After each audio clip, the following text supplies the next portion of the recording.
Madam please madam, అర్థం చేసుకోండి madam, students madam. 5000 అంత డబ్బంటే ఎక్కడి నుంచి తేగలని చెప్పండి. ఓ 1000 రూపాయలు అయితే.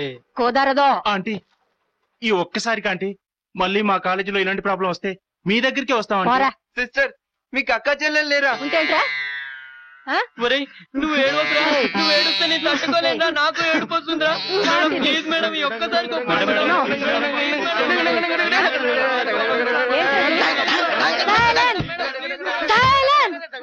4000కి ఒక్క పైసా కూడా తగ్గేది లేదు. Oh my God. ఇదిగోరా అందరి దగ్గర కలిపి 400 ఉన్నాయి. మరి మిగిలిన డబ్బాలారా? నువ్వు ఫీల్ అవునంటే నేను ఒకటి చెప్తాను రా. ఏంట్రా అది? గిటార్ అమ్మేద్దాం రా. ఏంట్రా నువ్వు? వీడి గిటార్ అంటే ఎంత ప్రాణమో తెలుసుగా. నువ్వేమంటావురా? నేనేమంటానురా, ఇంత అర్జెంట్ గా డబ్బు అంటే అందరికీ కష్టమే. ఏం చేస్తావు? అమ్మేద్దాం రా. రే మరి మ్యూజిక్ ప్రాక్టీస్ రా.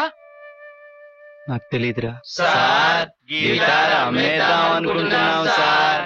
మరి ఇన్స్టాల్మెంట్ ఎవడు కడతాడు సార్? మీ గిటార్ మీకే అమ్మేస్తుంటే మళ్ళీ ఇన్స్టాల్మెంట్స్ ఎందుకు సార్?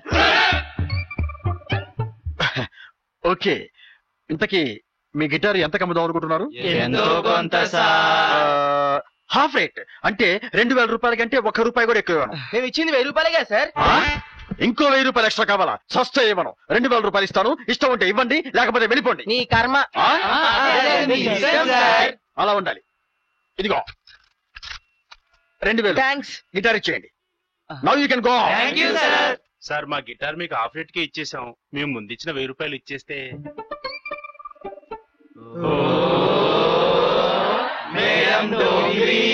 థ్యాంక్స్. పరాయి వాడు సొమ్ము మనకు అవసరమా? ఓకే, ఇదిగో 1000 రూపాయలు. You can go. ఆగండి. నేను మీకు గిటార్ అమ్మినప్పుడు మీరు నాకు అడ్వాన్స్ ఎంత ఇచ్చారు? 1000 రూపాయలు సార్. అది మీకు ఇచ్చాను కదా. మీరు నాకు గిటార్ అమ్మినప్పుడు నేను మీకు ఎంత ఇచ్చాను డబ్బు? 2000 సార్. అది మీ దగ్గర ఉంది కదా. మరి ఇన్నాళ్ళ పాటు గిటార్ వాడుకున్నందుకు రెంట్ ఏది? ఎంత సార్? 300. 100 తీసుకోండి సార్. అడచ్చి చిడతలకే 200 తీసుకుంటాను. 300 తగ్గను. ఇదిగోండి సార్, తీసుకోండి sir. Thank you sir. Thank you sir. Thank you very much sir. రేయ్ లక్కీగా 2000 ఎక్స్ట్రా వచ్చాయి గానీ మిగిలిన డబ్బులు వెళ్ళారా? మేము పాల ప్యాకెట్లు, మేము పేపర్లు. రేపే ఫీల్డింగ్.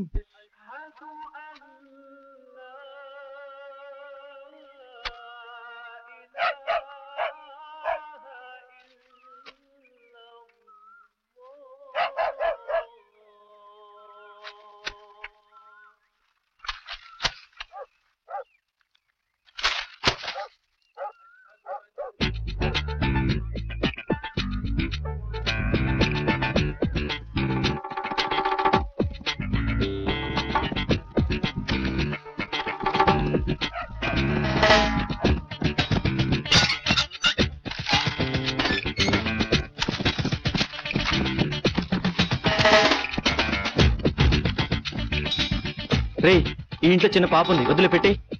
సరే పద.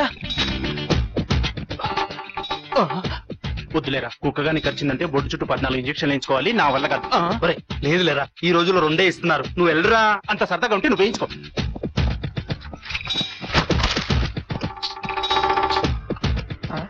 చిలక ఉంది, జాగ్రత్త.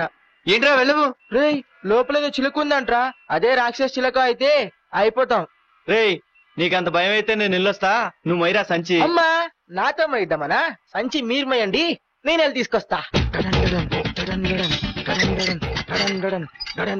ఇప్పుడు కూడా మ్యూజిక్ ఏంట్రా? ఇన్స్పిరేషన్ కోసం.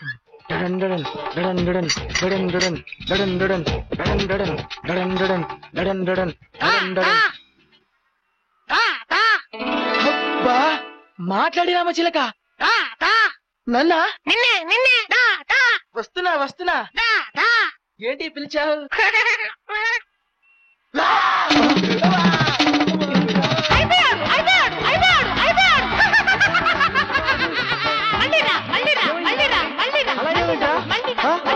నెమ్మదిగా.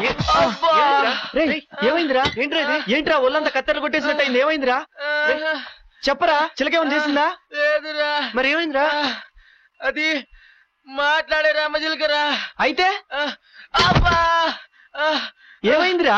అరే అది కుక్కని పిలిచిందిరా. సిలిండర్ తెప్పించండి. వడ చూడండి అక్కడ.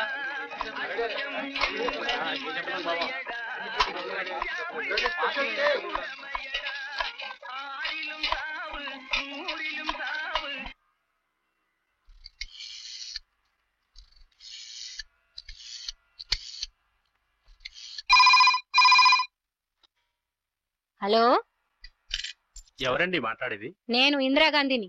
ఆహా, అయితే నేను రాజీవ్ గాంధీని మాట్లాడుతున్నాను. ఎలా ఉంది అక్కడ ఇండియా పరిస్థితి? ఏంటి ఎటకారమా? నా పేరు నిజంగా ఇందిరాగాంధీయే. ఏదో గాంధీలే గాని అక్కడ పాత జయమాలిని పర్సనాలిటీ ఉన్న ఒక హెడ్ నర్స్ ఉంటుంది, కొంచెం పిలుస్తారా? ఆ హెడ్ నర్స్ నేనేరా. హలో హలో హలో ఈటీవీ మీ టీవీ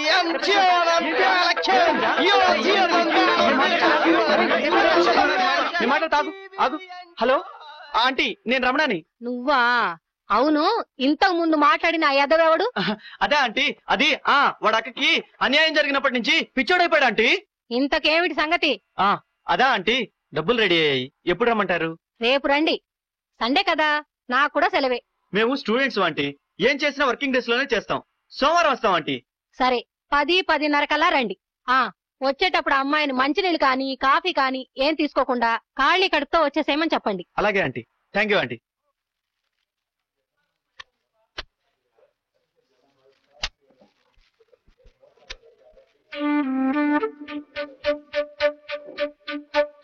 ఈ విధంగా పాదయాత్ర ప్రభావం వల్ల హిమాలయాలకి చేరుకున్న ప్రవరాక్షుడు హిమాలయ పర్వతాలను చూసి పులకించిపోయాడు. అక్కడ అల్లసాని పెద్దన్న గారు ఒక అద్భుతమైన పద్యం చెప్తాడు.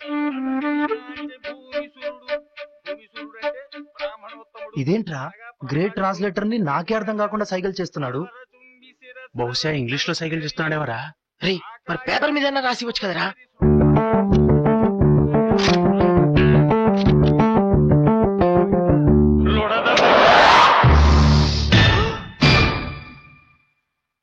టప్పాసుగాడి క్లాస్ అయ్యాక క్యాంటీన్ వెనక్కి. ఎవరా ఈ చీటీ రాసింది? నన్ను టప్పాసుగాడు అంటారా? మర్యాదగా లేచి నిలబడండి. ఎవరు రాశారో ఈ చీటీని? మీరు చెప్పనంత మాత్రాన నేను కనుక్కోలేననుకున్నారా? మర్యాదగా వచ్చి క్షమాపణ అడిగితే వదిలేస్తాను, లేదా సార్, పాఠం చాలా ఇంట్రెస్టింగ్ గా ఉంది సార్, ఆపకండి సార్. చూడండ్రా ఎలా ఫీల్ అవుతున్నారో. నన్ను టప్పాసుగాడు అంటారా? ఎవరది? సార్, ఆ లెటర్ రాసింది నేనే సార్. కానీ టపాస్ గాడని మిమ్మల్ని అల్లే సార్. అలా రాసుంటే ఈ టపాస్ గడి క్లాస్ అని రాసుండేవాడిగా సార్. నన్ను కాదా? మరెవరిని? మన ఫిజిక్స్ లెక్చరర్ని సార్. వాడైతే టప్పాసుగాడే. Very good, very good. ఎవరికి రాసేవి లెటర్ చెప్పు, నేనే ఫీల్ అవ్వరు. అర్జెంట్ అయితే ఇప్పుడే పంపించేస్తాను. మన జానకి సార్. జానక్క అమ్మాయిగా? అమ్మాయిని క్యాంటీన్ వెనక్కి రమ్మని రాస్తావా? అమ్మా సార్, జానకంటే నాకు ఇష్టం, నేనంటే జానకి ఇష్టం. మేమిద్దరం ప్రేమించుకుంటున్నాం సార్, అందుకే రాశాను సార్. అమ్మో, ఎంత మారిపోయింది కాలం. ఇంతమంది మధ్య తండ్రి లాంటి ఒక లెక్చరర్ తో నేను ఒక అమ్మాయిని ప్రేమిస్తున్నాను అని చెప్తావా? అదే మా రోజుల్లో కేవలం కళ్ళతోనే ప్రేమించుకునేవాళ్ళం, ఆరాధించుకునేవాళ్ళం. అలా కొంతకాలం చూసి పెద్దలకు తెచ్చిన పెళ్లిళ్లు చేసుకుని ఉత్తర ధ్రువం దక్షిణ ధ్రువం విడిపోయేవాళ్ళం. మళ్లీ పండగలకి పబ్బాలకి కలిసినప్పుడు కళ్ళతోనే ప్రేమించుకునేవాళ్ళం, ఆరాధించుకునేవాళ్ళం. కానీ ఈ కాలం కుర్రాళ్ళ, అమ్మో,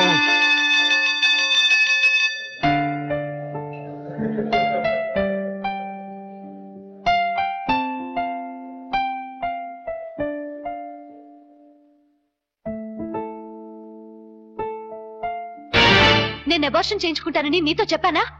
అదేంటి, నువ్వు ప్రెగ్నెంట్ కాదా? ప్రెగ్నెంటే. మరి నేను అబార్షన్ చేయించుకోను. చేయించుకోకపోతే ఎలా? ఒకసారి చెప్తే అర్థం కదా? నేను అబార్షన్ చేయించుకోను. కానీ మళ్ళీ చెప్తున్నాను, నేను అబార్షన్ చేయించుకోను.